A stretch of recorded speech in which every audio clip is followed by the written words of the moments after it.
देश में एक तरफ महिला सशक्तिकरण की बात की जाती है, वहीं दूसरी तरफ नारे लगाए जाते हैं बेटी बचाओ बेटी पढ़ाओ। लेकिन दूसरी तरफ जो तस्वीरें आती हैं वो नाबालिग बच्चियों के साथ रेप जैसे जघन्य अपराध सामने आ रहे हैं। इस पर हमारे साथ खास बात करने के लिए कांग्रेस की महिला मोर्चा के राष्ट्रीय अध्यक्ष अलका लांबा जी।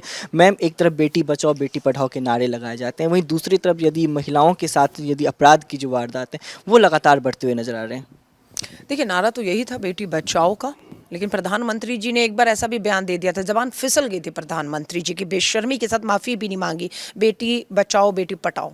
और भाजपाई जो हैं, इनके जो अपराधी हैं, वो उसको सच मानने लग गए और बेटियों से छेड़खानियाँ, यौन उत्पीड़न, बलात्कार, उनकी हत्याओं पर उतर आए और ये सरकार उन्हें बचाने का काम कर रही है। अगर मैं कहूँ कि मेरी जैसे करोड़ों भारत की बेटियाँ उस भारत में रहती हैं जिस भारत को भारत देश नहीं भारत माँ कहा जाता है, आज पूरी जिम्मेदारी के साथ, दुख और चिंता के साथ मुझे कहना पड़ रहा है कि भारत देश बेटियों के लिए, खासतौर से नाबालिग बेटियों के लिए अब सुरक्षित नहीं रह गया है, नहीं रह गया। जो बेटियां अगर थोड़ी भी सुरक्षित हैं, थोड़ी इसलिए कह रही हूँ क्योंकि आप स्कूल आती जाती बच्चियों से भी पूछेगा, छेड़खानियाँ होती हैं उनके साथ, हाँ, असुरक्षित महसूस करती, इसलिए कोई भी सुरक्षित नहीं है। और भारत सबसे ज़्यादा सुरक्षित देश बन चुका है बेटियों के लिए, नाबालिग बेटियों के लिए। और ये मैं नेशनल क्राइम रिकॉर्ड ब्यूरो के आंकड़े के आधार पर कह रही हूँ, ऐसे नहीं हवा में अलका लांबा कह रही है। मुजफ्फरपुर में 9 साल की गरीब दलित बेटी के साथ बलात्कार होता है।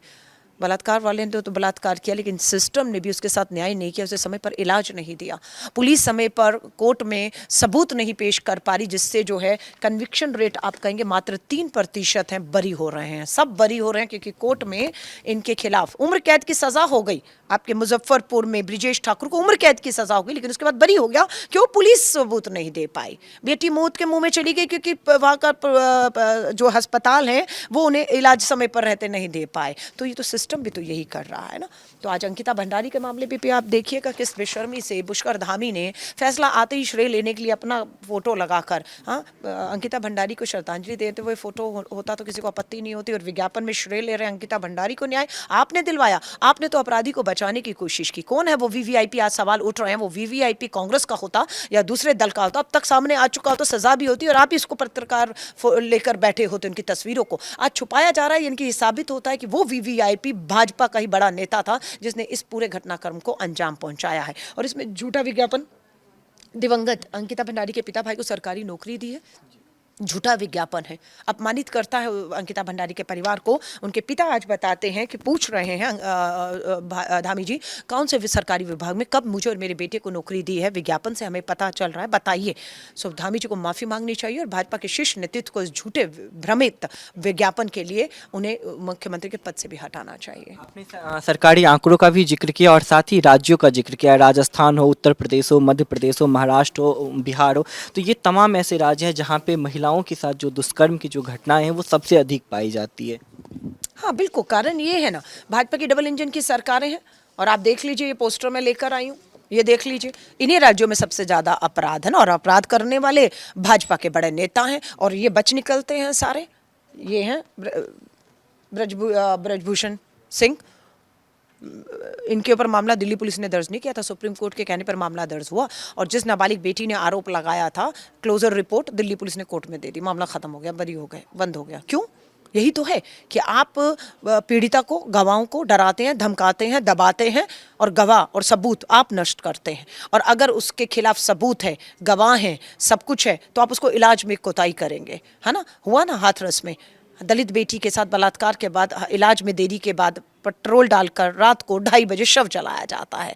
तो ये अपराध तो बढ़ेंगे ना इसमें, क्योंकि सरकार खड़ी है, सरकार पूरी तरह से खड़ी हुई है। इसलिए मैं कह रही हूँ, इस सरकार के होते हुए, डबल इंजन की भाजपा सरकारों के होते हुए बिहार में कुशासन काल चल रहा है, बेटियाँ सुरक्षित नहीं हैं। या तो सरकार को जाना होगा, हाँ, नहीं तो इस सरकार के रहते देश, भारत इसी तरह महिलाओं के लिए और नाबालिग बेटियों के लिए सबसे असुरक्षित चाहेंगे जो आंकड़े हैं जो 18 से 22 तक का देखें तो महिलाओं के साथ वारदात सबसे अधिक बढ़ते नजर आ रहे हैं। लेकिन जिस तरह से सजा का यदि देखें तो निर्भया कांड में भी लगभग 7 साल का टाइम लग गया था, आरजीकर अस्पताल मामले में भी लगभग 6 महीने से अधिक का वक्त हुआ, अंकिता भंडारी मामले में भी लगभग 2.5 साल से अधिक का वक्त है।